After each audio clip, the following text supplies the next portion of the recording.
மக்களே, இன்று நாம் எங்கே வந்திருக்கோம் தெரியுமா? மயிலாப்பூர் திருத்தலத்துக்கு வந்திருக்கோம். இந்த தமிழ்நாடு இல்லை, உலக இந்தியா பூராவும் தெரிஞ்ச இடம் எதுன்னா மயிலாப்பூர். மயிலாப்பூர் திருவிழா அனைத்து மக்களாலும் அறியப்பட்டது. ஜெயன்னு 63க்கு கூட்டம் இருக்கிற இடம் இது. இன்று நாங்கள் இங்கே வந்திருக்கோம். காணும் பொங்கல் நேற்றோட முடிஞ்சிடுது. இருந்தாலும் மக்களுக்கு 4 நாள் லீவ் இல்லைங்க, ஒரே மகிழ்ச்சி. நேற்று சுற்றுலா தலங்கள் மெரினா கடற்கரை அதெல்லாம் போயிட்டாங்க. இன்னைக்கு ஆன்மீக தலங்களுக்கெல்லாம் சுற்றுலா வர்றாங்க.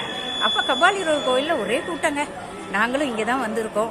முருகனை பார்த்தோம், அதோட இங்கே மண்டபத்தில் உட்காந்துருந்தோம். சரி, மக்களுக்கு இந்த விஷயத்தை சொல்லலாமே அப்படின்னு சொல்லிட்டு இங்கே ஒரு வீடியோ அழகா உங்களுக்காக பாருங்கள். மயிலாப்பூர் கபாலீஸ்வரர் கோவிலை, ஏன்னா இங்கே திருஞான சம்பந்தர் பூம்பாவையை உயிர் எழுப்பிய தலம் இது. அதனால எல்லாருக்கும் இதனுடைய மூல வரலாறு உங்களுக்கு தெரியணுங்க.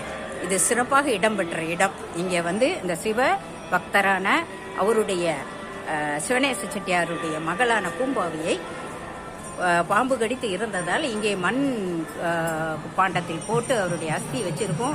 அவர் சொல்லுவார், என்னுடைய மகளை உயிரெழுப்பி தரணும்னு. இவர் திருஞான சம்பந்தர் இந்த தலத்தில் அந்த எலும்புகளை உயிராக்கி கொடுத்த இடம்.